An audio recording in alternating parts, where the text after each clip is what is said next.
The rain in Seattle has a way of blurring the edges of the world, turning the vibrant greens of Queen Anne into a smear of charcoal and slate. I stood by the floor-to-ceiling window of my study, watching the mist roll in over the Puget Sound, feeling the weight of the silence in this house.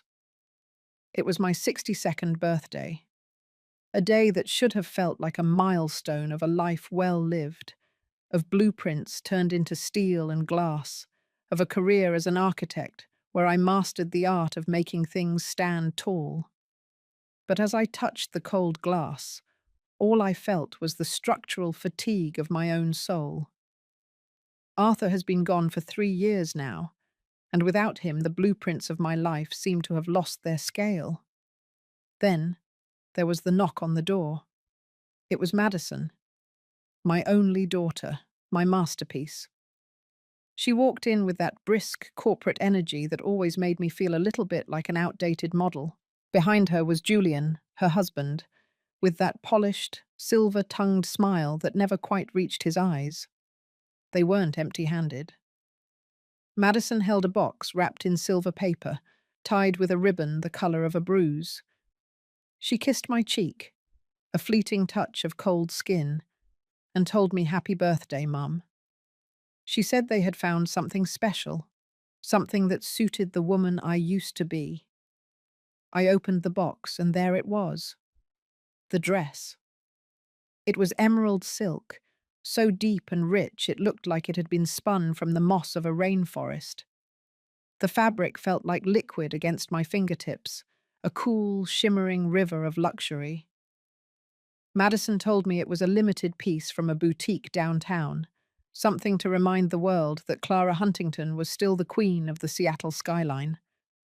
I remember the way Julian looked at me then, a sharp, calculating glance that I mistook for admiration. He said, "You deserve to look your best tonight, Clara. Everyone who is anyone will be at the restaurant." I felt a surge of warmth, a rare spark of maternal pride. I thought they finally saw me. I thought the distance that had been growing between us, the missed calls and the hurried dinners, was finally closing. I spent an hour getting ready. I put on the pearls Arthur gave me for our 30th anniversary. I brushed my hair until the grey looked like silver threads. And then I stepped into the dress. It clung to me in a way that felt like a second skin, but tighter.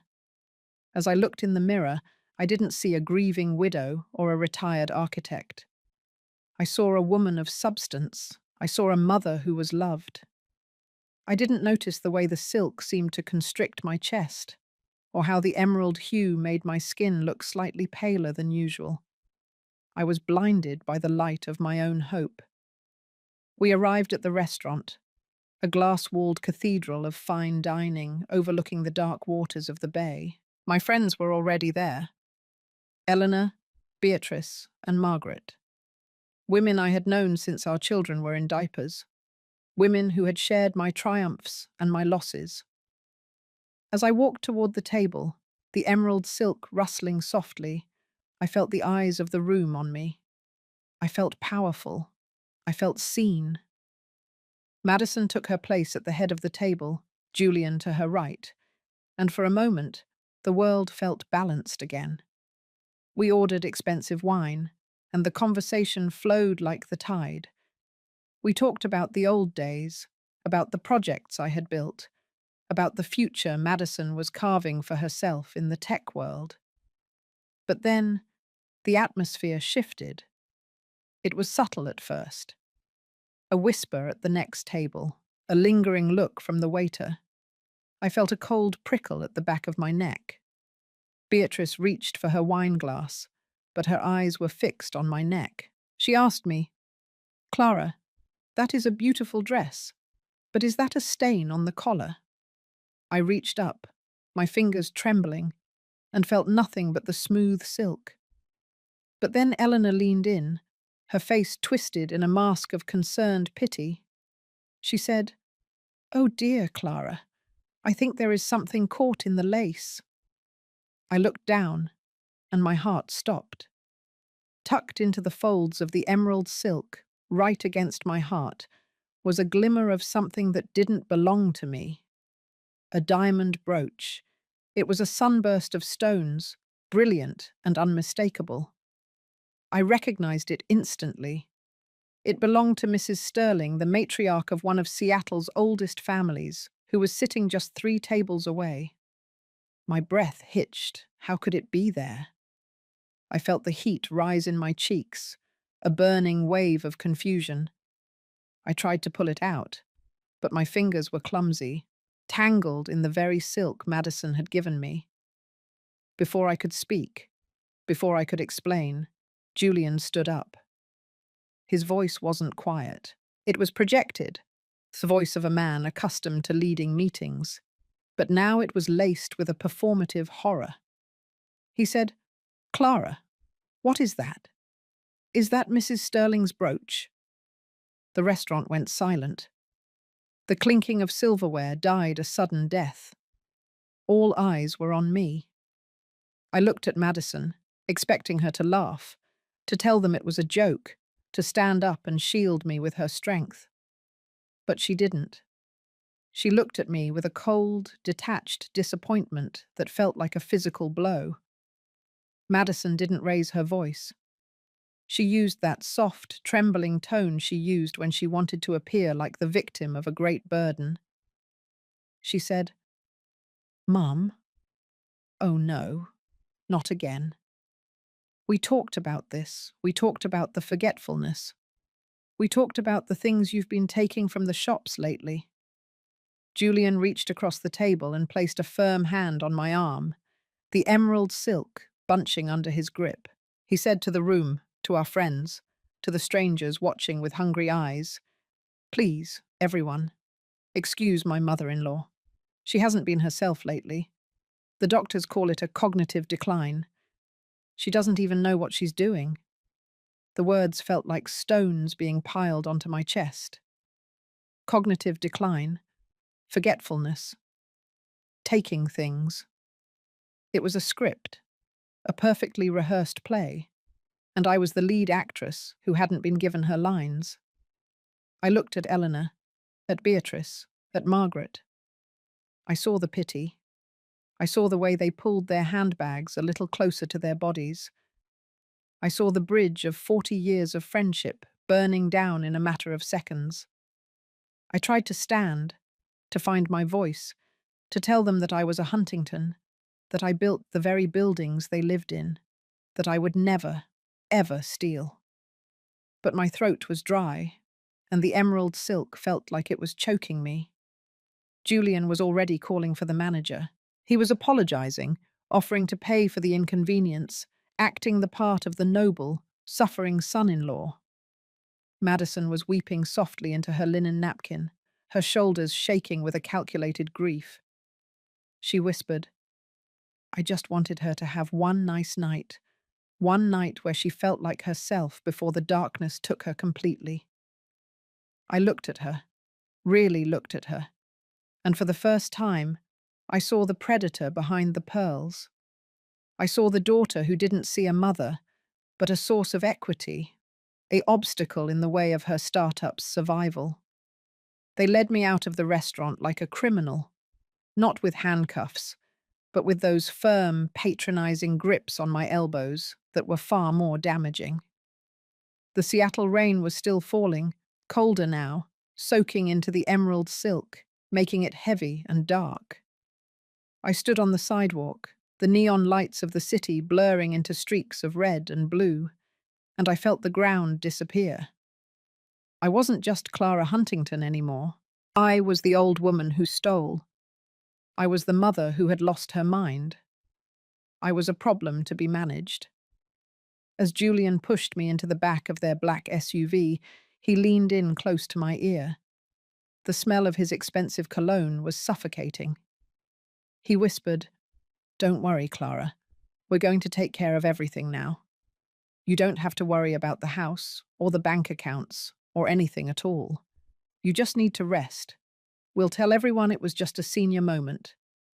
But you and I both know you can't be trusted anymore, don't we?" He slammed the door. and the sound echoed in my skull like a gavel. Madison sat in the front seat, staring straight ahead, her face a mask of iron. She didn't look back at me, not once. I sat in the darkness of the back seat, my fingers stroking the damp emerald silk, and I realized that the dress wasn't a gift. It was a shroud. It was designed to make me stand out, to make the brooch visible, to provide the perfect stage for my public execution. My own daughter had invited my friends to watch her bury me alive. The drive back to my house in Queen Anne was a blur of rain and heartache. I looked at the back of Madison's head, the head I used to stroke when she had nightmares, the girl I had sacrificed my own career advancement for after Arthur died, so she could have the best education, the best life. I had poured my life into her foundation, thinking I was building something that would stand forever, but I had built a monster, and now that monster was turning its teeth toward me. When we reached the house, Julian didn't let me go to my room. He sat me down in the kitchen, under the bright, unforgiving LED lights. He took my phone. He took my keys. He said it was for my own safety. He said they would be staying with me for a while, to oversee my transition. Madison finally looked at me, but there was no love in her eyes, only a cold, clinical assessment. She said, "Mum, it's better this way. You've worked so hard. It's time to let us handle the burden of being the Huntington head. You just stay here. Be quiet. Be the grandmother Matthew needs you to be, even if you can't remember his name half the time." I wanted to scream that I knew my grandson's name. I wanted to tell them that I had designed the very kitchen we were standing in, down to the last 16th of an inch. But the shock was too deep. The betrayal was too absolute. I felt a wave of nausea, a sudden, crushing exhaustion that made my bones feel like lead. I let them lead me upstairs. I let them tuck me into bed in the room I had shared with Arthur for 30 years. As the door clicked shut, and I heard the lock turn from the outside, I lay there in the dark, still wearing the emerald silk dress. It was damp, cold, and smelled of salt and shame. I felt my spirit breaking, a slow, agonizing fracture that reached the very core of my being. I thought of the way my friends had looked at me. I thought of the whispers that would be spreading through the city by morning. I thought of the daughter I had lost. I curled into a ball, my breath coming in short, ragged gasps. I was 62 years old, and I was alone, truly alone. The structure of my life had collapsed, and I was trapped under the rubble of my own love. I didn't want to fight. I didn't want to move. I just wanted the rain to wash me away. I closed my eyes, letting the darkness take me, feeling the emerald silk like a heavy, suffocating weight against my skin. I didn't know then that this was just the beginning of the end. I didn't know that the woman who went to sleep that night was the last version of the Clara who believed in family. But as the shadows of the room closed in, I felt the first seeds of a different kind of silence taking root in my heart. A cold, hard silence. The silence of the blueprints that had been burned, leaving only the iron will of the architect beneath. I woke up hours later, or perhaps it was days. The time had become a fluid, terrifying thing. The room was grey with the light of another overcast Seattle morning. My body felt stiff, as if I had turned to stone in my sleep. I looked down at my hands. They were pale, the veins showing through like blue rivers on a map I no longer understood. The emerald silk was wrinkled now, a ruined thing, a reminder of the night my world ended. I tried to sit up, but the weight of the humiliation felt like an actual physical force pressing down on my shoulders. I could hear voices downstairs, muffled, professional. Julian was talking to someone. I heard words like power of attorney, medical evaluation, asset management. They weren't even waiting for the body to be cold. They were carving up the Huntington estate, while I was still breathing the air in the room above them. I thought of Arthur's face. I thought of the way he used to tell me that I was the strongest person he knew. But I didn't feel strong. I felt like a ghost wearing a green dress, haunted by the living. I reached for the water glass on my nightstand, but my hand shook so violently that the glass shattered against the hardwood floor. The sound was like a gunshot. I stared at the shards, at the water soaking into the wood, and I didn't move. I didn't care. Let the house rot. Let the silk stain. Let the Huntington name be dragged through the mud. If my own blood could do this to me, then what was the point of anything? I sank back into the pillows, the tears finally coming, hot and bitter, washing away the last remnants of the woman who thought she was a queen. I was Clara Huntington, the architect who built a life on a foundation of lies. And now I was finally seeing the cracks for what they really were. The emerald silk felt like a snake coiling around me, and in the silence of my room, I realized that the only thing more dangerous than an enemy you know is a daughter you thought you loved. The perfume of the night before, a scent Madison had chosen for me, still lingered on the fabric. It was jasmine and sandalwood, but now it smelled like rot. It smelled like the end of the world. I lay there, listening to the rain tap against the window, a relentless, rhythmic accusation. I was 62, and I was broken. The architect had failed, the structure was down, and as the darkness of depression began to pull me into its deep, suffocating embrace, I wondered if I would ever have the strength to look at a blueprint again. I didn't know how I was going to survive the next hour, let alone the rest of my life. The shame was a living thing, eating me from the inside out. Every time I closed my eyes, I saw Mrs. Sterling's shocked face. I heard Madison's trembling, false voice. I felt the emerald silk. I was trapped in a nightmare of my own making, a victim of my own capacity for trust. And as I drifted back into a fitful, trauma-filled sleep, I realized that the hardest thing about betrayal isn't the act itself. It's the realization that the person you would have died for is the person who held the knife. Part 1 ended not with a bang, but with the quiet, devastating sound of a heart finally giving up. The silence of the house had a physical weight to it, a heavy, suffocating blanket that seemed to absorb every sound of my existence. I sat in the armchair by the window in my bedroom, the same place I had watched the sunrise with Arthur for decades. But now the view was obscured by the heavy velvet curtains Madison had installed while I slept. She said the light was too harsh for my delicate state. She said the doctors recommended a sensory-neutral environment to help stabilize my wandering mind. But I knew the truth. They weren't protecting my eyes.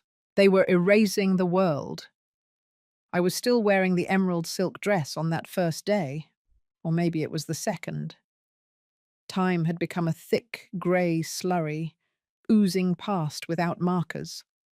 The silk was no longer a river of luxury. It was a cold, wrinkled husk, smelling of the wine I had spilled and the salt of the tears I couldn't stop. I felt like a specimen in a jar, a once vibrant creature pinned to a board for observation. Downstairs, I could hear the rhythmic clicking of Madison's heels and the low, muffled drone of Julian's voice. They were the masters of the house now. I was just the inhabitant of the attic of my own life. Julian came in around noon. He carried a tray with a bowl of greyish oatmeal and a small white paper cup. He didn't look at me as he set it on the nightstand. He looked at the room, his eyes scanning for any sign of rebellion, any crack in the silence he had constructed. He said, "You need to eat, Clara." We have the specialists coming on Thursday to discuss the permanent arrangements. Madison is very upset, you know. She had to take a leave of absence from the firm to manage the fallout from the restaurant. Do you have any idea how much damage you've done to her reputation? I tried to speak, but my throat felt like it was filled with dry sand. I managed to whisper, "I didn't steal it, Julian. You know I didn't." He finally looked at me, a sharp, pitying smile curling his lip. He said, "The evidence says otherwise, Clara. The video from the restaurant, the brooch in your lace, the history of your little episodes. We're just trying to keep you out of jail. If we can prove you're incompetent, the Sterlings might agree not to press charges. We're doing this for you." He pushed the small paper cup toward me. "Take your vitamins," he said. "It'll help with the anxiety." I looked at the little blue pill. I didn't remember being prescribed anything for anxiety. I didn't remember seeing a doctor. But the fog in my head was so thick that I couldn't find the strength to argue. I took the pill. I swallowed the dry oatmeal. And within an hour, the edges of the room began to melt. The patterns on the wallpaper seemed to move, shifting like snakes in the tall grass. The shadows in the corner grew longer, reaching out with dark, spindly fingers. I felt my grip on reality slipping, a slow-motion fall into a well of soft, grey wool. This became the rhythm of my days. Darkness, oatmeal, the blue pill, the muffled voices from below. Madison would come in sometimes, usually in the evening when the shadows were at their most aggressive. She would sit on the edge of the bed and stroke my hair, but her touch felt like ice. She would talk to me about my bank accounts, about the trust funds Arthur had set up, about the deeds to the properties in Bellevue and the vacation home in the San Juans. She said, "It's all too much for you now, Mum. Let me take the burden. Sign the papers so I can protect what's left of the Huntington name before the creditors and the lawyers take it all." I looked at my daughter, the little girl I used to take to the park, the one who used to draw buildings on the back of my old blueprints with crayons. I looked for a flicker of the child I loved, a spark of the woman I thought I had raised. But there was nothing but a cold, hard ambition. She was an architect too, in her own way. She was designing my disappearance. She was building a future where I was just a ghost, haunting the margins of her success. I wanted to tell her that I saw through it. I wanted to scream that Julian was the one who put the brooch in my dress. I remembered a moment, a split second in the restaurant before the wine was poured, when he had leaned over to adjust my collar. His hand had lingered just a beat too long against my chest. But when I tried to form the words, they came out as a jumbled mess. My tongue felt heavy, and the blue pill made the air feel like water. I would stammer, and Madison would sigh, that performative, exhausted sigh that signaled her saintly patience. She would say, "See, you're confused again. You're making up stories. It's the decline, Mum. It's part of the process. Just sign the papers and go back to sleep. Everything will be fine." I began to live in the past because the present was too painful to inhabit. I remembered the day Arthur died. It was a rainy Tuesday, much like every other day in this city. He had been in the garden, planting the winter kale, and he just stopped. I found him there, his face pressed against the dark earth, his hand still clutching a trowel. The grief had been a structural failure, a collapse of the central support of my life. Madison had been so supportive then. She had moved in. She had handled the funeral. She had helped me navigate the maze of probate. I thought it was love. Now, through the fog of the blue pills and the velvet curtains, I realized it was an acquisition. She had been surveying the land, waiting for the right moment to build her own empire on the ruins of mine. The depression was a physical ache, It felt like my blood had been replaced with lead. I stopped bathing. I stopped looking in the mirror.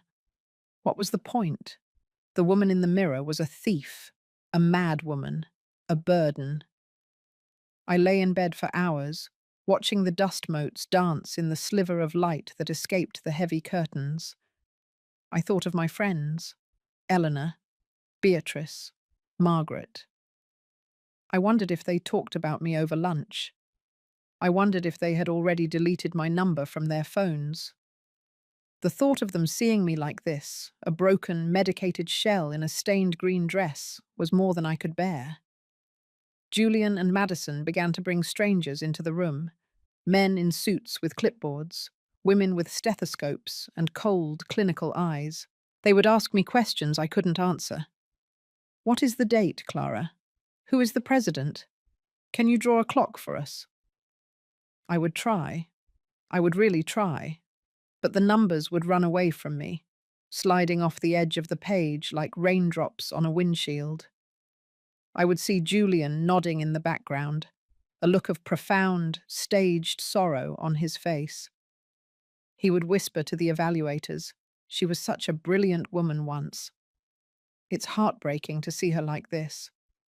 They were building a case, a legal, airtight structure that would seal me away forever. Every missed question was a brick. Every blue pill was the mortar.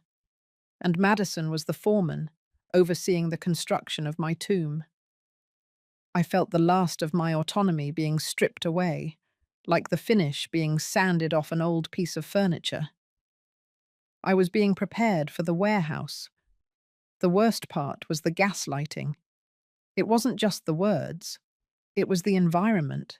I would leave my glasses on the nightstand, and 10 minutes later they would be on the floor across the room. I would ask for the time, and Julian would show me his watch, but the hands would be set to 3 hours earlier than I knew it was. I would hear a baby crying in the hallway, the sound of my grandson Matthew. But when I opened the door, the hallway would be empty and dark. Madison would say, "Matthew isn't here, Mum. He's at preschool. You must be hearing things." But I knew the smell of his baby shampoo. I knew the sound of his laughter. They were using my love for him as a tool to break my mind. I started to believe them. That was the deepest part of the well. I started to think that maybe I had stolen the brooch. Maybe I had forgotten. Maybe my brain was a house with dry rot, crumbling from the inside out, and Madison and Julian were the only ones brave enough to stay and manage the wreckage. I felt a profound sense of shame, a crushing guilt for being such a burden to my only child. I would apologize to her when she brought me my dinner. I would tell her I was sorry for being so difficult. She would just pat my hand and say, "It's okay, Mum. We're here now. We're in control." I became a ghost in the house I had built. I knew every joist, every beam, every secret corner of this place. I had chosen the marble for the counters and the grain of the oak for the floors. But now, the house felt foreign. It felt like it was rejecting me. The walls seemed to vibrate with the tension of the lies being told within them. I spent my nights staring at the ceiling, listening to the rain, feeling the emerald silk of the dress I refused to take off. It was the only thing I had left that was mine, even if it was a symbol of my downfall. It was a part of the night it all went wrong, a piece of the wreckage I clung to as I floated in the dark. I thought of the ocean. The Puget Sound was just a few miles away, cold and deep and indifferent. I wondered if it would be easier to just walk into the water and let the tide take me. I wondered if anyone would notice if Clara Huntington just disappeared into the mist. Madison would probably hold a beautiful memorial service. She would speak about my legacy as an architect, about my contributions to the city, about the tragic decline of my final years. She would look beautiful in black. Julian would stand by her side, the loyal son-in-law, and they would inherit the house, the money, the life I had built. The thought should have made me angry, but I was too tired for anger. Anger requires a foundation, and mine had been demolished. I was just a pile of rubble. I was the structural fatigue Arthur had warned me about in our early days of building. Sometimes he would say, "You have to know when a structure is beyond repair, Clara. Sometimes the best thing you can do is tear it down and start over." But how do you start over when the architect is the one being demolished? I lay there, the blue pill finally taking hold, the grey wool closing in. The silence of the house was absolute. I was in the silent room, the place where they put the things they no longer wanted to see. I was a secret.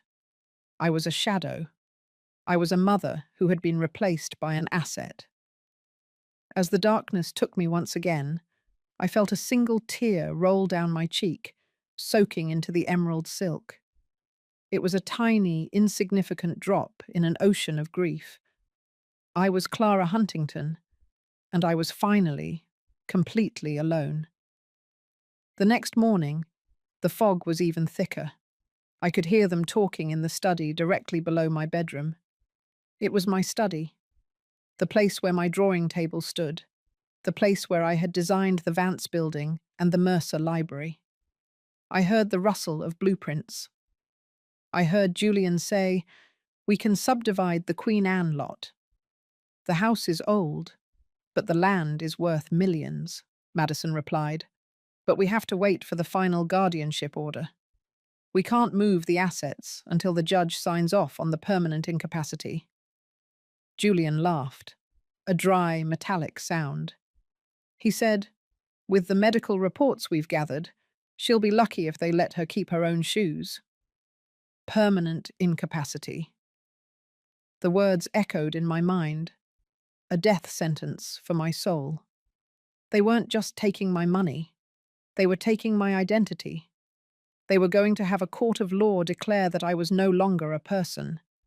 I was a ward, a thing, a project. I felt a cold shiver of terror, a spark of something that wasn't quite anger, but a primal instinct for survival. It was a tiny, flickering flame in the vast, damp darkness of my mind. I sat up in bed, my head spinning.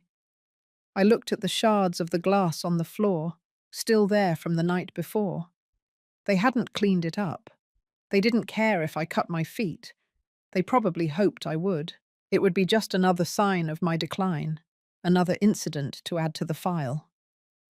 I looked at the door. I knew it was locked. I knew my phone was gone. I knew the world outside was convinced I was a thief and a madwoman. I felt the weight of the emerald silk against my skin.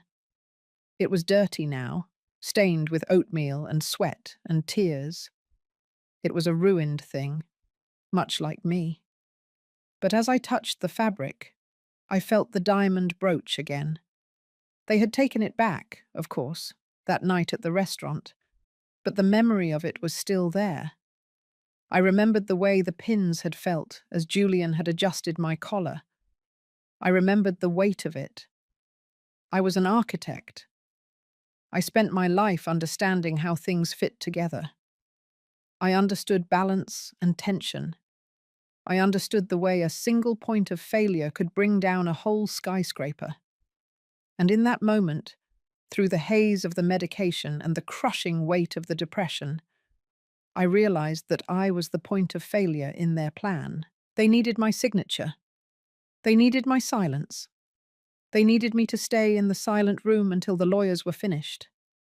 But as I looked at the grey light filtered through the velvet curtains, a thought began to form. It was a fragile, dangerous thing. It was a blueprint for a rebellion. If I was the architect of my own life, then I had to be the one to decide when the structure was truly beyond repair. I wasn't ready to be demolished. Not yet. The blue pill was starting to lose its grip, and for a fleeting, terrifying second, I saw a crack in the wall they had built around me. It was small, just a sliver of the world outside, but it was enough. I am Clara Huntington. I whispered to the empty room. The words were weak, barely a breath, but they were the first words I had spoken that weren't an apology. I am Clara Huntington, and I built this house. The shadows seemed to flinch at the sound of my voice. The silence felt a little less heavy. I didn't have a phone. I didn't have my keys. I didn't have my friends. But I had the iron. Arthur always said I had iron in my blood. And as I lay back down, pretending to be asleep as I heard Julian's footsteps on the stairs, I felt that iron for the first time in months. It was cold. It was hard. And it was starting to burn. The door opened, and Julian walked in, the blue pill and the grey oatmeal ready. He smiled that polished, hollow smile. He said, "Time for your vitamins, Clara. It's going to be a long day. We have the lawyers coming over to finalize the paperwork. We need you to be rested." I looked at him, and for the first time, I didn't see a protector. I saw a target. I saw the flaw in the design. I took the pill. I swallowed the oatmeal. I closed my eyes and let the grey wool take me. But this time, I didn't fall. I waited. I waited in the dark, a silent architect in a ruined dress, starting to draw a new set of plans in the silence of my own heart. Part 2 ended not with surrender, but with the quiet, terrifying sound of a mind starting to wake up in the middle of its own nightmare. The blue pill sat on my tongue, a tiny, bitter weight that promised another 12 hours of grey wool and melting walls. Julian was standing over me, his hands on his hips, watching for the swallow. I had mastered the art of the fake gulp, a subtle contraction of the throat that I had practiced in the dark hours of the night.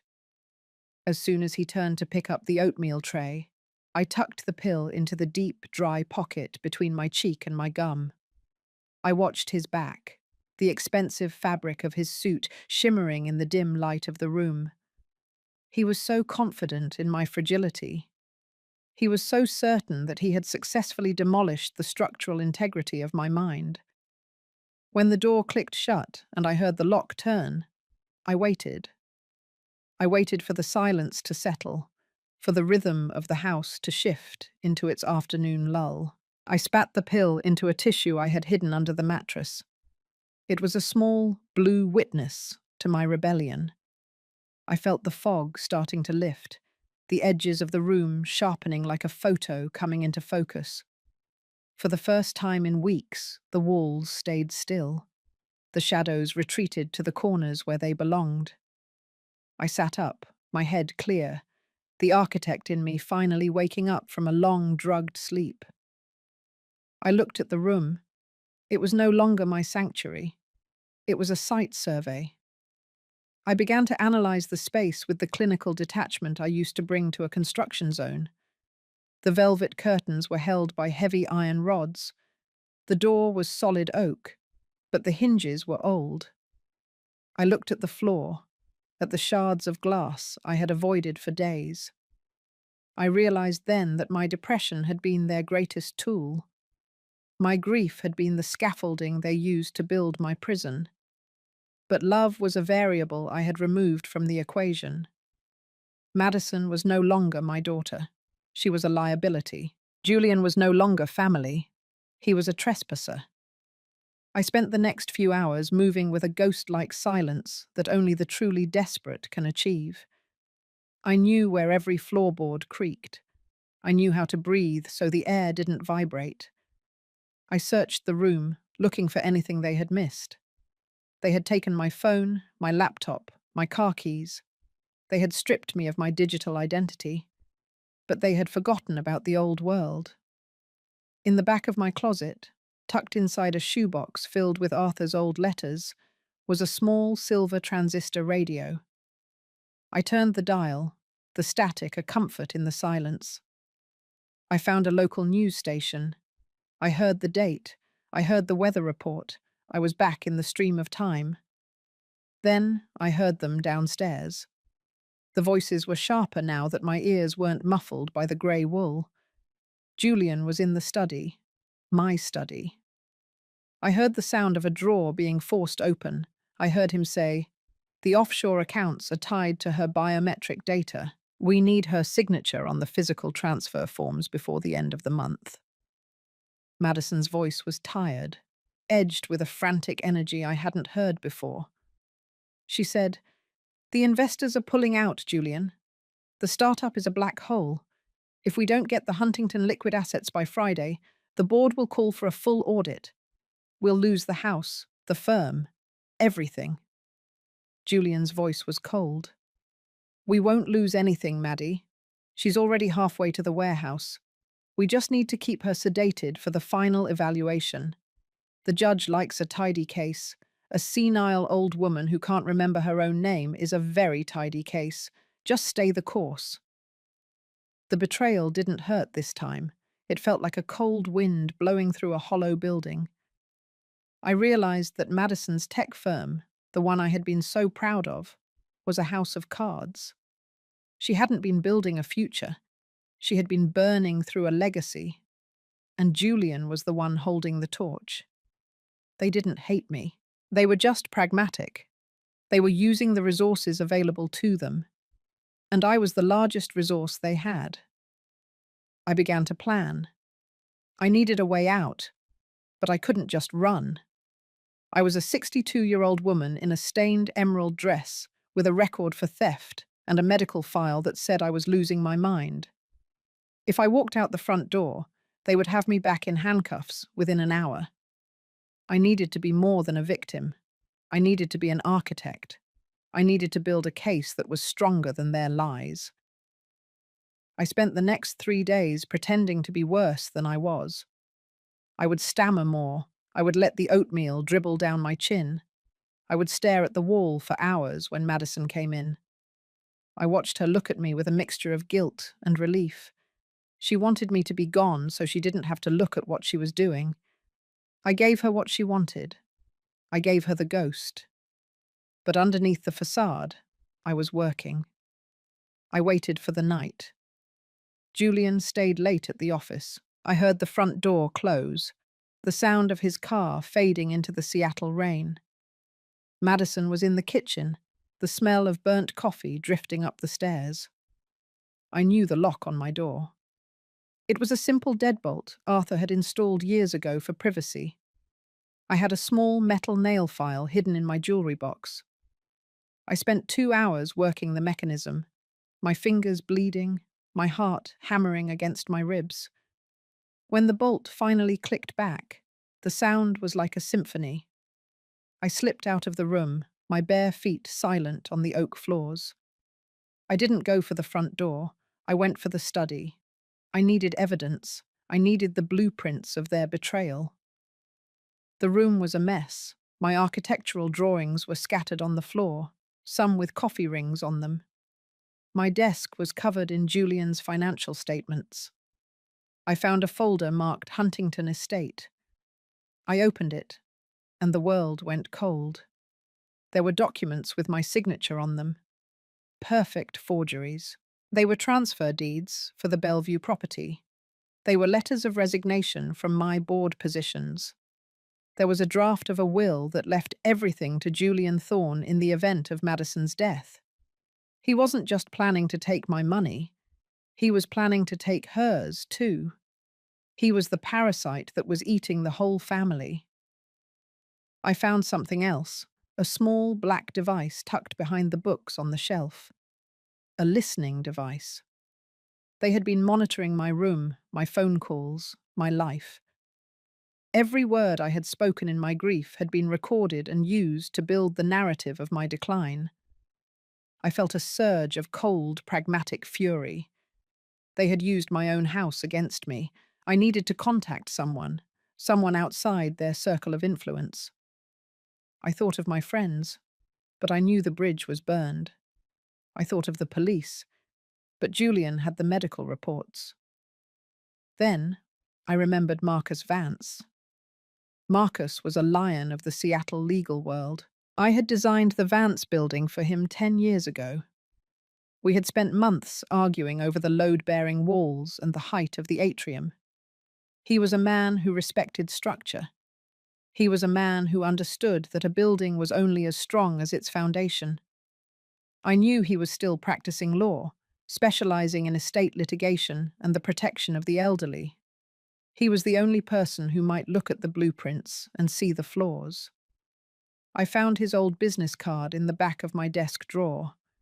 I didn't have a phone, but I remembered the house's old landline in the basement. I had designed a small, hidden nook under the stairs for the server rack and the backup lines. Julian wouldn't think to look there. He was a man of the digital age. He wouldn't understand the power of a hardwired connection. I crawled into the basement, the air smelling of damp earth and old memories. I found the phone. My fingers were shaking so hard I could barely dial. I waited, the dial tone a thin, golden thread to the world outside. When the receptionist answered, I used my most professional voice, the one I used when I was managing a $100 million project. I said, "This is Clara Huntington. I need to speak with Marcus Vance immediately. It is a matter of structural integrity." I had to wait. The silence of the basement felt like it was closing in on me. I heard Madison moving in the kitchen above my head. I heard the rain starting to pick up again. Then Marcus's voice came on the line. It was deep, gravelly, and familiar. He said, "Clara, is that really you? I heard you were unwell." I took a deep breath. "Marcus, listen to me. I am being demolished. I need an architect who understands the law. I am being sedated and gaslit by Julian Thorne and my daughter. They have forged my signatures. They have a listening device in my room. I have the documents in my hand. I am not losing my mind, Marcus. I am losing my life." There was a long silence on the other end. I felt the sweat dripping down my back. Then he said, "Where are you?" I told him I was in the house. I told him they were keeping me locked in. He said, "Clara, I need you to be very careful. If Julian is as desperate as you say, he won't stop at gaslighting. I'm going to send a courier to the side gate of your property at midnight. He'll be wearing a yellow raincoat. You need to give him copies of everything you found. Don't try to leave. Not yet. We need the evidence to be airtight before we move." I hung up, the silver of hope finally starting to shine through the grey wool. I spent the next hour at the old copier in the basement, my heart in my throat with every flash of the light. I made copies of the forgeries, the financial statements, the draft of the new will. I tucked the originals back into the folder exactly as I had found them. I was the architect again. I was working with tolerances. I was managing the margins. I slipped back up to my room just as I heard Julian's car pull into the driveway. I locked the door from the inside with the nail file. I got back into bed. I put the emerald silk dress back on. I waited. When he came in to check on me, I was the ghost again. I stared at the ceiling. I let my hand hang limp over the edge of the bed. He looked at me for a long time, the shadow of a smile on his face. He said, "Good night, Clara. Almost there now. Just a few more days." I waited until I heard the house settle into its midnight rhythm. I crept back down to the side gate, the wet grass cold against my feet.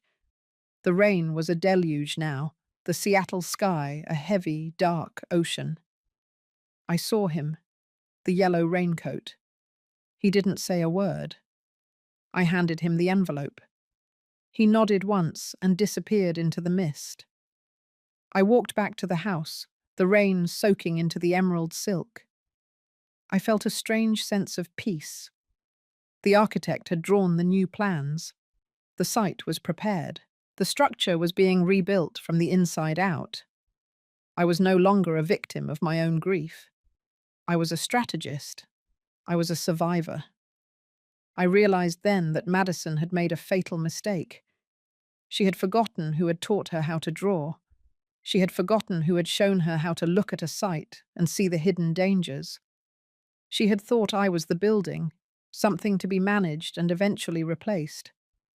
But I was the one who knew where all the bodies were buried in the foundation. I was the one who knew exactly how much pressure the Huntington name could take before it shattered. I went back to my room and lay down in the dark. I didn't take the blue pill. I didn't need it. The iron in my blood was burning hot now, a fierce, bright flame that the rain couldn't touch. I was Clara Huntington. I was 62 years old. My husband was dead. My daughter was a traitor. And my son-in-law was a parasite. But I was still the woman who built the Seattle skyline. And I was going to make sure that when this house finally fell, it fell on top of them. The pragmatism was a cold comfort, but it was enough. I didn't love them anymore. The love had been a load-bearing wall that had collapsed, and I had learned to live in the open air. I thought of Matthew, my grandson. I would save him from the wreckage. I would build him a new house, one made of truth and steel. As I drifted into a natural, drug-free sleep, I felt the emerald silk dress against my skin. It was no longer a shroud. It was a uniform. It was the color of the moss that grows on the strongest stones. It was the color of survival. I was the architect, and I was finally beginning to build. Part 3 ended with the silent, terrifying smile of a woman who had stopped being a mother and started being a hunter. The rain in Seattle was no longer an accusation. It was a rhythmic, percussive score to my transformation. I sat in my darkened room, listening to the water hit the slate roof of the house I had built. And for the first time in weeks, I didn't feel like I was drowning. I felt like I was being washed clean of the last remnants of a mother's blind devotion. The architect was back on the job site, and I was surveying the damage to the foundation. Love was a structurally unsound variable. I had removed it from the blueprints, leaving only the cold, hard steel of a pragmatic survival. The courier in the yellow raincoat had returned 3 nights after I sent Marcus Vance the files. This time, he didn't leave empty-handed. Tucked into a nondescript paper bag disguised as a grocery delivery for Julian was a series of small, flat boxes. Marcus had understood the assignment perfectly. He didn't just send legal advice. He sent the tools of a digital counterinsurgency: high-definition pinhole cameras, miniature recording devices, and a secure, encrypted mobile hotspot that didn't rely on the house's compromised Wi-Fi. Julian Thorne thought he was the master of the digital domain, but he was a child playing with fire compared to a woman who understood the physical geometry of a building's secrets. I spent the next 48 hours in a state of hyper-focused clarity. I didn't need the blue pills. I had adrenaline. I had purpose. I would wait until Julian left for the office and Madison was distracted by her failing startup's frantic conference calls. I moved through the house like a shadow, a silent ghost reclaiming her territory. I knew exactly where to place the cameras.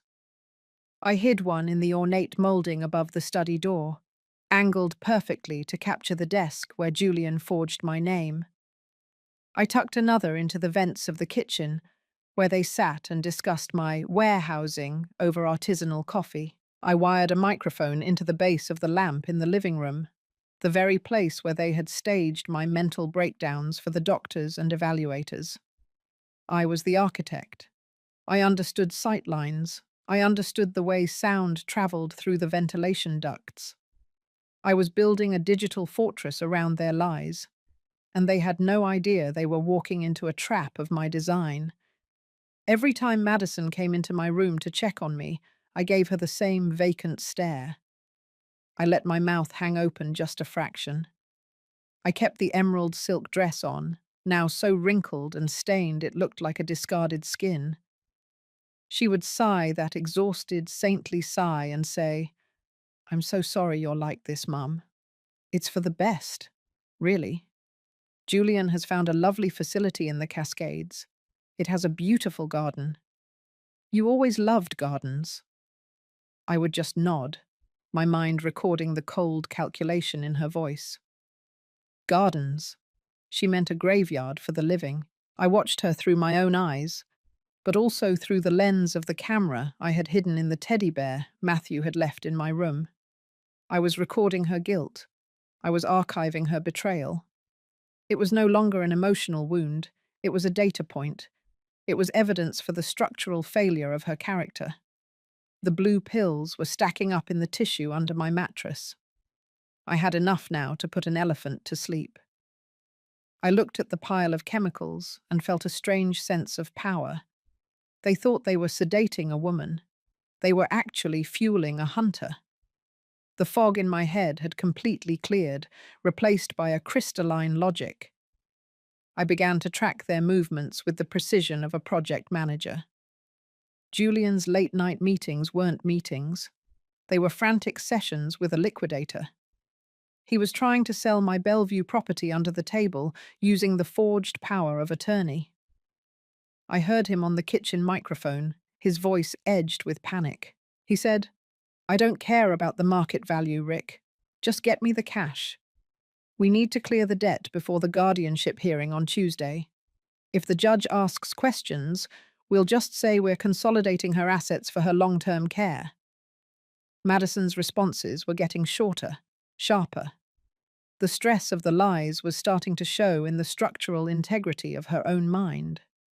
She said, "Julian, what if she wakes up? What if she has a lucid moment in front of the court-appointed evaluator?" Julian's reply made the iron in my blood burn white hot. He said, "She won't wake up, Maddie. I'll make sure the dosage is increased on Monday night. She'll be a vegetable by the time the judge sees her. It's the kindest thing to do, really. A dignified exit. The kindest thing." I sat in my armchair, the emerald silk rustling as I leaned forward to check the encrypted tablet Marcus had smuggled in. The video feed was crystal clear. I watched Julian Thorne, the man my daughter had chosen over her own mother, calmly discussing my chemical lobotomy. I felt a surge of cold, pragmatic satisfaction. I had it. I had the intent. I had the conspiracy. I had the blueprints for their destruction. I contacted Marcus through the landline in the basement at midnight. I said, "Marcus, the load-bearing walls are starting to buckle. I have the recordings." He said, "Clara, it's enough. We have more than enough. I've filed an emergency motion to stay the guardianship hearing. I've also filed a criminal complaint for elder abuse, fraud, and attempted murder. The judge is a friend of Arthur's. He saw the files I sent him tonight." He was shaken. I felt a thin, sharp smile touch my lips. Shaken. Good. I wanted them to feel the ground shake beneath them. I said, "What happens next?" Marcus told me the plan. On Tuesday morning, the evaluator would arrive, but she wouldn't be alone. She would be accompanied by a team of officers from the King County Sheriff's Department. They would have a search warrant for the house. They would find the listening devices. They would find the forged documents. And they would find me, the woman they thought they had buried alive. "But you have to stay the course, Clara," Marcus warned. "You have to stay in that room. You have to take the pills, or pretend to, until they walk through that door. If Julian suspects anything, if he sees a change in your behavior, he might act faster than we can." I understood tolerances. I understood the importance of staying within the design parameters. I went back to my room and lay down in the emerald silk dress. I felt like an actor waiting for the curtain to rise on the final act of a long, tragic play. I listened to the rain.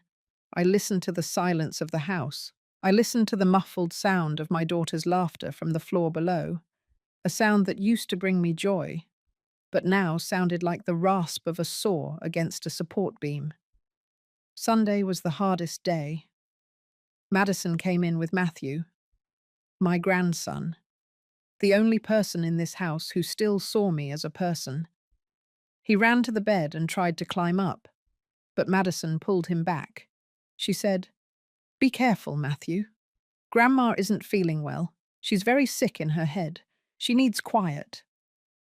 Matthew looked at me with his big, brown Huntington eyes, eyes that were so much like Arthur's. He said, "But I want to show Grandma my building blocks. Look, Grandma, I built a tower." I looked at the tower of plastic blocks.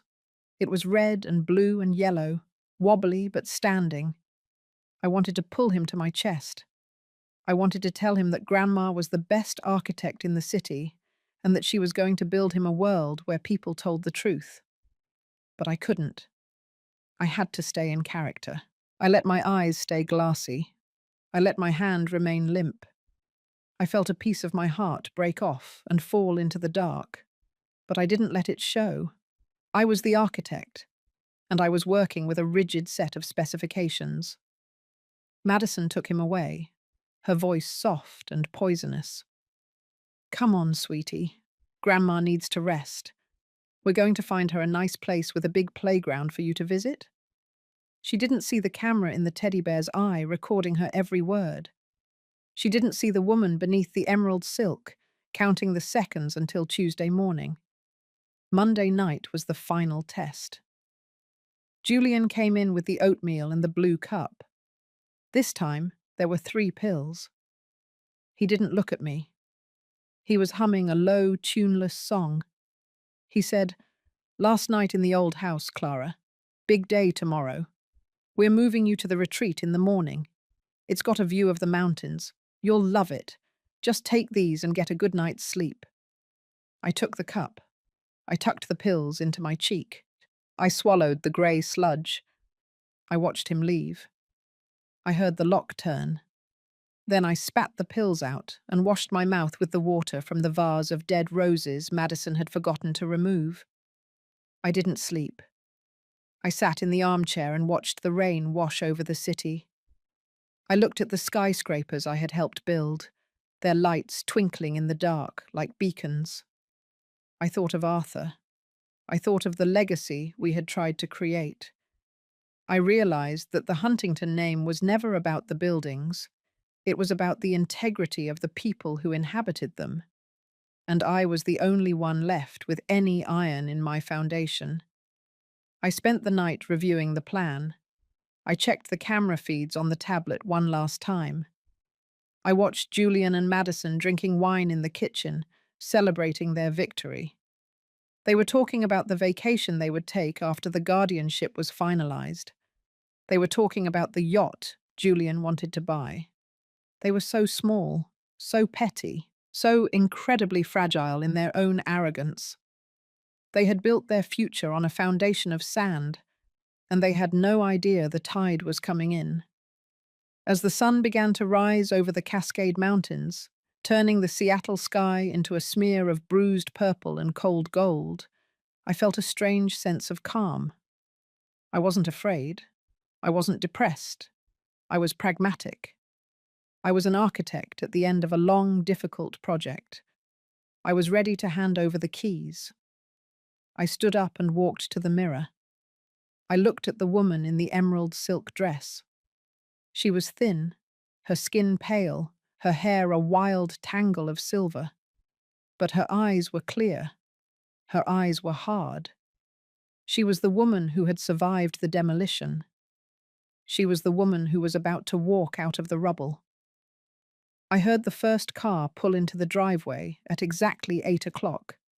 Then another. Then a third. I heard the doorbell ring. I heard Julian's voice, the polished, hollow tone he used for visitors. He said, "Good morning. You must be the evaluators. Please, come in. My mother-in-law is upstairs. She's had a very difficult night. She's quite sedated." I heard the footsteps on the stairs. Not the 2 people I expected, but a crowd. A heavy, purposeful march. I went to the bed and lay down. folding my hands over my chest, pulling the emerald silk around me like a shroud. I closed my eyes. I waited for the lock to turn. When the door opened, I didn't move. I heard Madison gasp. I heard Julian say, "Please be quiet. She's very fragile." Then I heard a voice I hadn't heard in years, but would know anywhere. A voice that sounded like justice. "This is the King County Sheriff's Office. We have a warrant for the arrest of Madison Huntington and Julian Thorne for elder abuse, financial fraud, and conspiracy." I opened my eyes. I didn't look at the officers. I didn't look at the cameras. I looked at Madison. I saw the moment the foundation collapsed. I saw the look of absolute soul-crushing terror as she realized that the silent room had been a recording studio.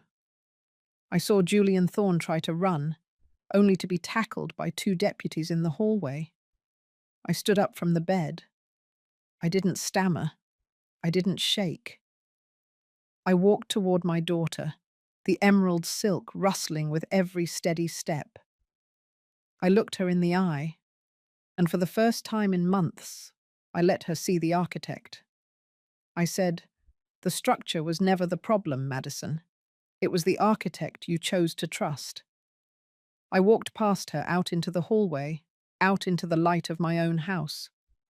I felt the air hit my face, fresh and cold and smelling of rain. I was Clara Huntington, and I had survived the demolition. The blueprints were filed. The site was cleared. And as the handcuffs clicked shut on the daughter I had once loved, I realized that the hardest part of building something that lasts isn't the steel or the glass. It's knowing when to walk away from the wreckage and start again. Part 4 ended not with a cry of pain, but with the quiet, devastating sound of the truth finally being told in the House of Lies. The Seattle sky was a bright, clear blue as the deputies led them away. I stood on the balcony of the Queen Anne house, watching the black SUVs disappear down the hill. I was 62 years old, and I was alone, but I was free. The architect was back in control of the site, and the foundation was solid. I looked down at the emerald silk dress, a ruined thing, a remnant of a past I no longer inhabited. I went inside and closed the door. The house was silent again, but this time it was a silence of my own making. It was the silence of a structure that was finally standing tall. I walked to my study and picked up a pen. I looked at a clean white sheet of paper. I thought of Matthew. I thought of the world I would build for him. I didn't start with a building. I started with a line, a straight, true line that nothing could break. I was the architect of my own life, and I was just getting started. As I sat there, the light of the morning filling the room, I realized that the greatest betrayal hadn't been Madison's. It had been my own. I had betrayed myself by believing that my value was tied to being a mother, a wife, a legacy. But as I watched the dust motes dance in the light, I knew better. I was Clara Huntington. I was a builder. And the only thing more powerful than a structure that lasts is the woman who has the courage to survive its collapse and build something even stronger from the ruins. The King County Superior Court felt like a cathedral of cold marble and unforgiving light. I stood in the hallway, the air smelling of floor wax and the nervous sweat of people whose lives were about to be dismantled by a gavel. I was wearing the emerald silk dress again. I had spent hours cleaning it, steaming out the wrinkles of my despair, and having it tailored to fit the woman I had become in the dark. It was no longer a gift from a daughter or a shroud for a victim. It was my armor. It was the color of a forest after a fire, vibrant and resilient. I looked at my reflection in the polished brass of the elevator doors, and I didn't see the ghost of Queen Anne. I saw the architect, who was about to conduct a final site inspection. Marcus Vance stood beside me, his presence a solid, load-bearing pillar. He didn't say much. He just adjusted his silver silk tie and checked his watch. He said, "Are you ready to show them the foundation, Clara?" I looked at the heavy oak doors of the courtroom and nodded. I told him, "I've been calculating the stress loads for weeks, Marcus. It's time to see where the structure snaps." We walked inside, the sound of my heels on the stone floor a steady, rhythmic declaration of my existence. The courtroom was packed. The Seattle press had caught wind of the Huntington scandal, a story of old money, tech sector desperation, and a mother's supposed descent into madness. I saw the cameras flash, a strobe light of public judgment. I saw Eleanor and Beatrice in the third row, their faces pale, their eyes darting away from mine. They were part of the audience for my execution, and now they were witnesses to my resurrection. Madison and Julian were already seated at the defense table. They looked different. The black SUVs and the firm grips of the deputies from Part 4 had stripped away their corporate polish. Julian's expensive suit was rumpled, his hair a mess of frantic fingers. Madison looked small, her face a mask of calculated grief that was starting to crack under the pressure of the reality she had designed. She looked at me, and for a split second, I saw the little girl who used to be afraid of the dark. But then the iron in my blood reminded me that she was the one who had turned out the lights. The judge, a man named Henderson, who had known Arthur for 40 years, took the bench. He looked at the room with a gaze that could cut through steel. He said, "We are here to hear the emergency motion regarding the Huntington estate and the criminal charges filed against Madison Huntington and Julian Thorne. This is a matter of profound gravity." He turned to Marcus. "Counselor, proceed." Marcus stood up, his voice a low, dangerous rumble. He didn't start with the money. He started with the architecture of a betrayal. He spoke about the way Julian Thorne had surveyed my life like a piece of distressed property. He spoke about the blue pills, the gaslighting, and the emerald dress that was meant to be my final costume. Then, he called the first witness. It was the court-appointed evaluator, a woman named Sarah Miller, who had been in the house on that Tuesday morning. She testified about the state of the Queen Anne villa. She spoke about the hidden cameras we had discovered, the ones Julian had installed to monitor me, and the ones I had installed to monitor them. She played the first recording.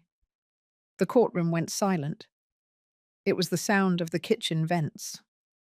I heard Julian's voice, clear as a bell, saying, "We just need to keep her sedated for the final evaluation."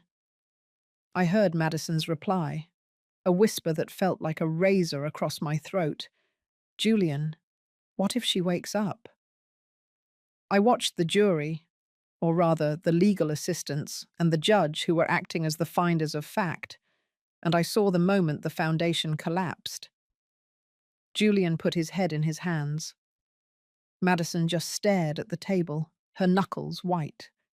But Marcus wasn't finished. He brought out the financial blueprints.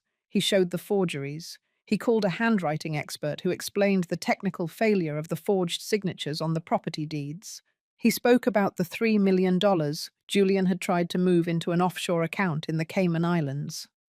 He wrote the numbers out on a large display board. $3 million. He said, "This wasn't about care, Your Honor. This was a demolition for profit." Then, it was my turn. I walked to the witness stand with a steady gait. I didn't look like a woman with cognitive decline. I looked like a woman who had designed skyscrapers. I took the oath, my voice clear and resonant. I said, "I do."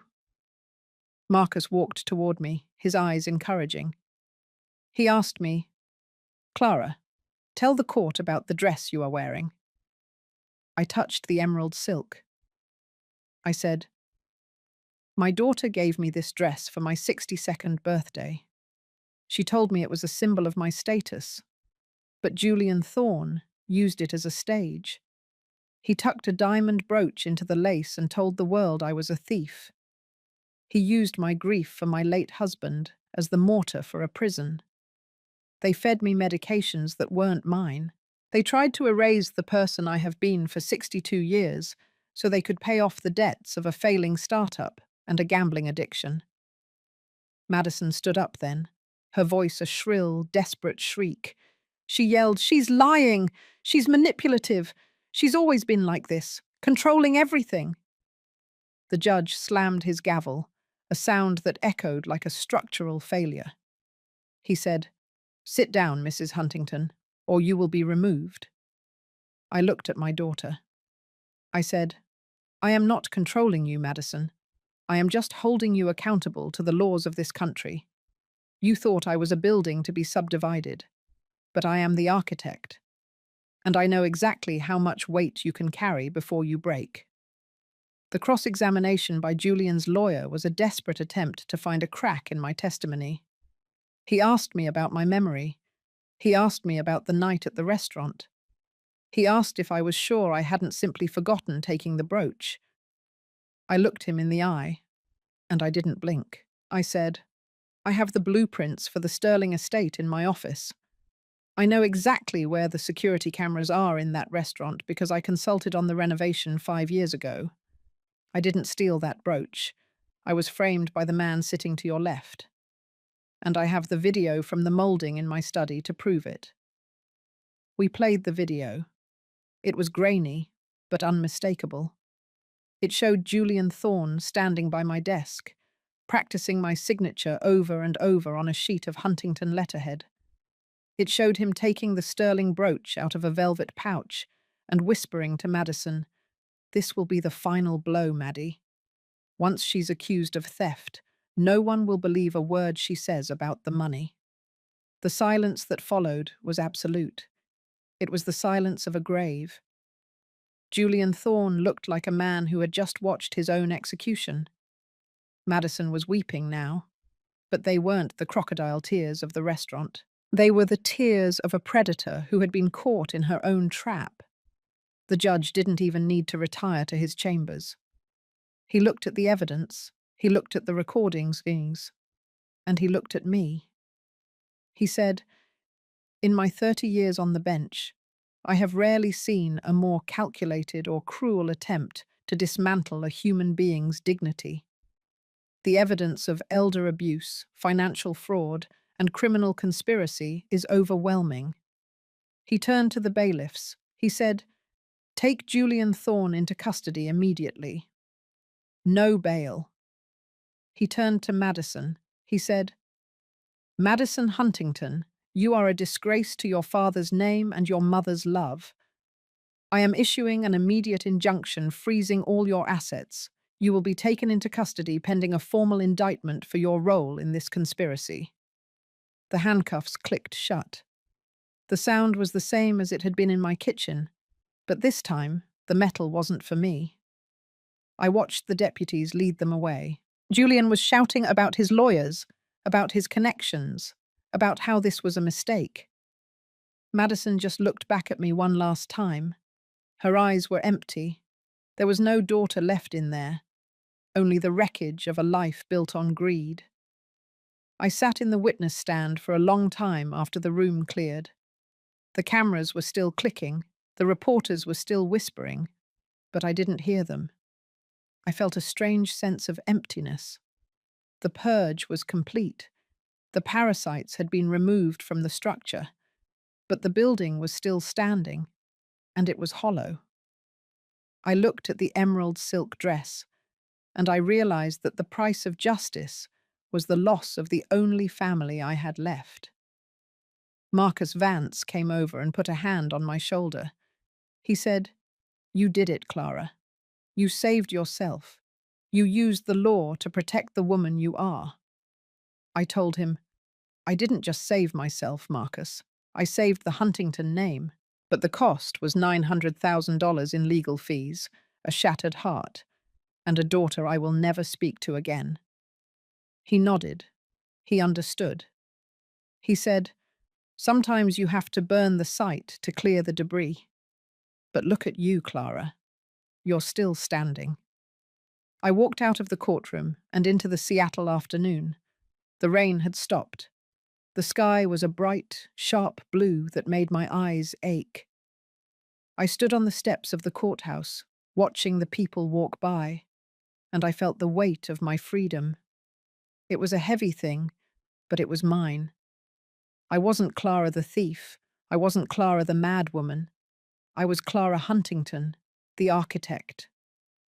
I thought of the vacation home in the San Juans. I thought of the Bellevue property. I thought of the money they hadn't been able to steal.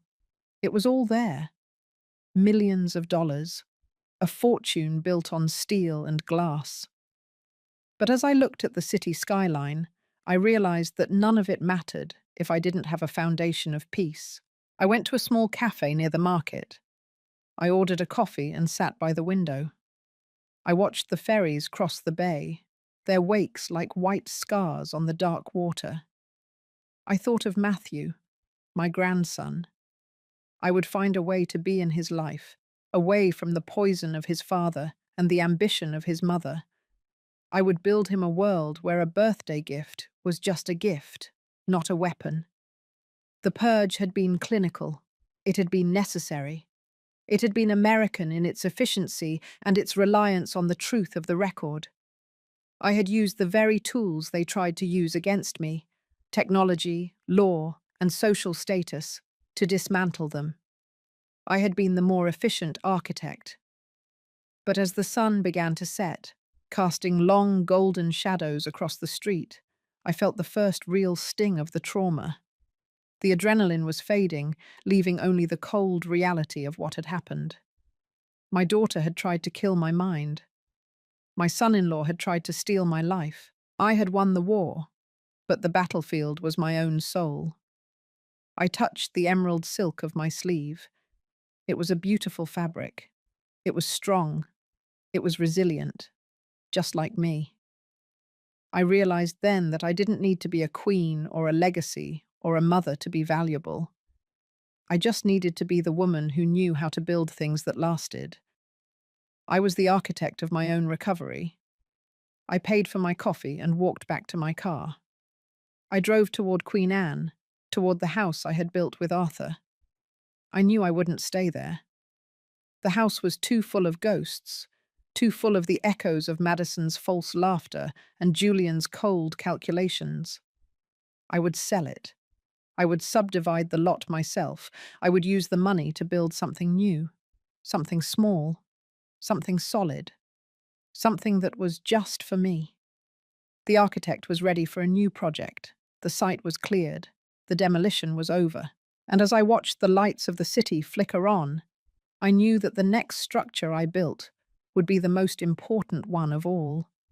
It wouldn't be made of steel or glass. It would be made of boundaries, of law, and of the quiet, unbreakable strength of a woman who had learned to love herself more than the people who tried to destroy her. Part 5 ended not with a celebration, but with the quiet, determined breath of a survivor who was finally, truly, in charge of the blueprints. The night air was crisp, the scent of the ocean mingling with the smell of wet asphalt. I felt a surge of autonomy that was almost intoxicating. I was 62 years old, and for the first time in my life, I didn't belong to anyone but myself. Not to my husband's memory, not to my daughter's needs, not to the city's expectations. I was Clara Huntington, and I was free. The emerald silk rustled as I stepped into my car, a final shimmering note in a symphony of survival. The purge was over. The building was standing, and the architect was finally going home. The morning mist over the Puget Sound was different today. It didn't feel like a shroud or a cold hand pressing against my lungs. It felt like a clean slate. I stood on the balcony of my new apartment in West Seattle, a space of glass and industrial steel that smelled of fresh paint and possibility. I had sold the Queen Anne house. I had sold the ghosts and the echoes of a daughter's betrayal for $7,500,000. I didn't haggle over the price. I didn't care about the profit margins. I just wanted the site cleared. I wanted the ground where Julian Thorne and Madison Huntington had tried to bury me to belong to someone else. The architect had moved on to a new project, and this time, I was the only client who mattered. The legal fallout had been as clinical and efficient as a demolition crew. Marcus Vance had handled the final signatures with the grace of a man who understood that justice is a form of structural reinforcement. Madison was serving a sentence of 10 years in a state facility. Julian had been given 15. The crimes of elder abuse and financial fraud were not taken lightly in this city, and the evidence I had gathered in that emerald silk dress had been the bedrock of the prosecution's case. I had watched them being led away in the previous part, and I hadn't looked back, not even once. The iron in my blood had cooled into a steady, unbreakable resolve. I was no longer a victim seeking comfort. I was a survivor who had reclaimed her autonomy through the very laws they had tried to circumvent. I sat at my new walnut desk, looking at the bank statements. The Huntington estate was intact. The $900,000 in legal fees were a small price to pay for the return of my life. I had established the Matthew Huntington Trust, a fund of $2 million that would ensure my grandson had every opportunity in the world, provided he stayed away from the poison of his father's legacy. I had arranged for shared custody with Julian's sister, a woman who lived in a quiet town in Oregon and had no desire for the Seattle spotlight. We had reached an agreement that was practical and shielded the boy from the wreckage of his parents' choices. The law had provided the boundaries that love had failed to maintain. A scent of cedar and sea salt drifted through the open window. It triggered a memory, but for the first time in months, the memory didn't hurt. I remembered a summer 30 years ago, when Madison was a toddler, and Arthur was still building his first firm. We were on a boat near the San Juan Islands, and the world felt like it was made of gold and blue. I realized then that I could hold on to that gold without being burned by the fire that followed. The betrayal didn't erase the love I had once felt, but it had certainly changed the nature of the relationship. I had learned that blood is not a guarantee of loyalty. I had learned that a family is only as strong as the integrity of its individual members. And when the integrity fails, the structure must be abandoned for the safety of those who remain. I walked to the closet and looked at the emerald silk dress one last time. It was hanging there, perfectly cleaned and pressed, a shimmering green ghost. I had thought about burning it. I had thought about throwing it into the deep, dark waters of the bay. But as I touched the smooth fabric, I realized it was more than a reminder of a bad night.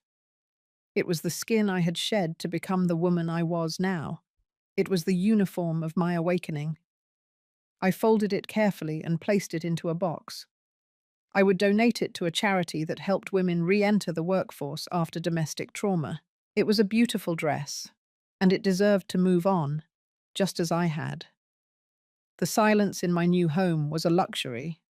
It wasn't the suffocating silence of the room where I had been sedated. It was the quiet of a mind that had finally stopped apologizing for its own existence.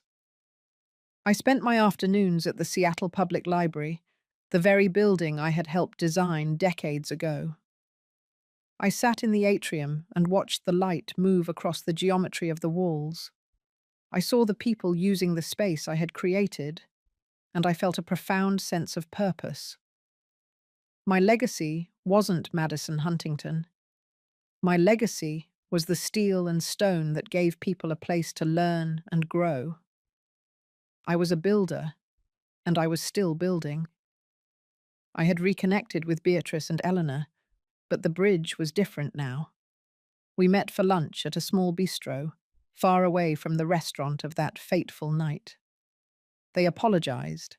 their voices full of the shame of having believed the lies of a younger generation. I accepted their apologies with a polite, pragmatic distance. I understood that they were human and that Julian's performance had been masterful.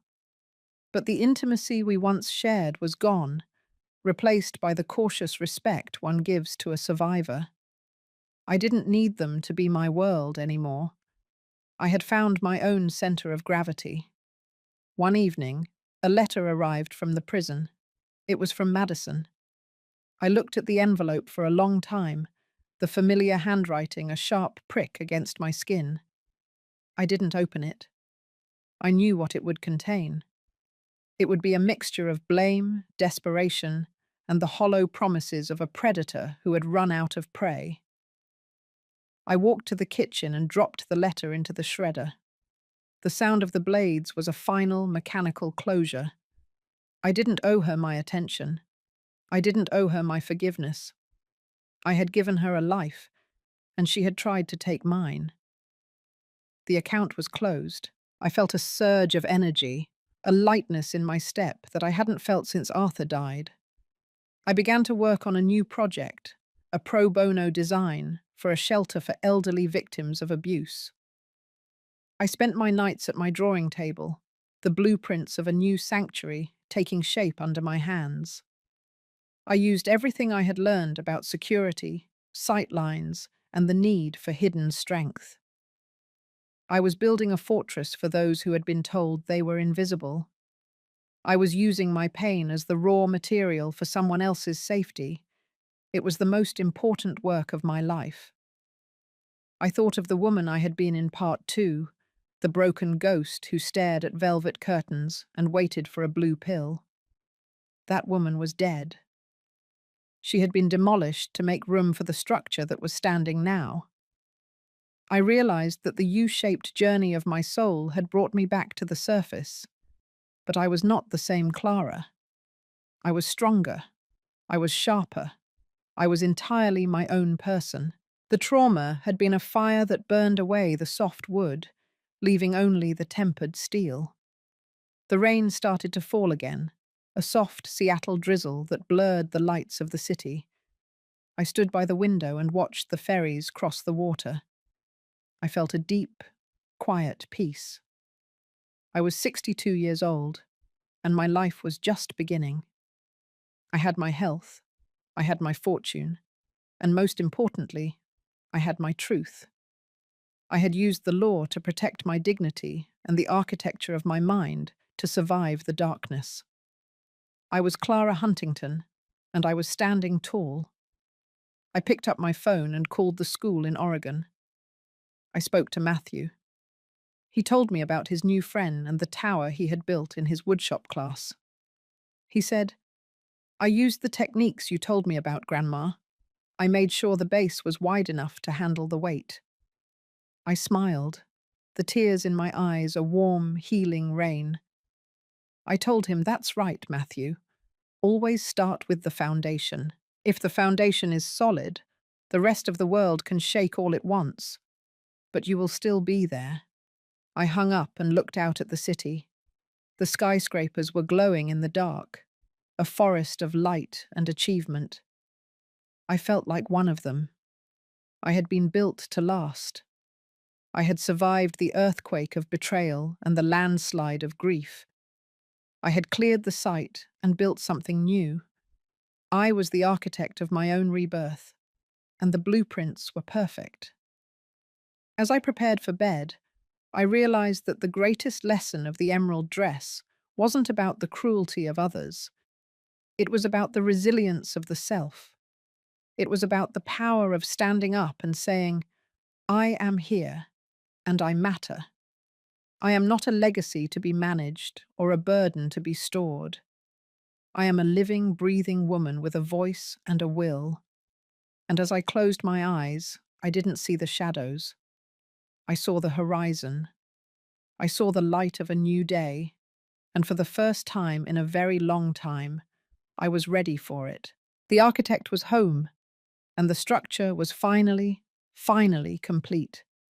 The journey was long, and the cost was high. but the result was a life of absolute clarity. I had walked through the fire and come out with a soul made of iron.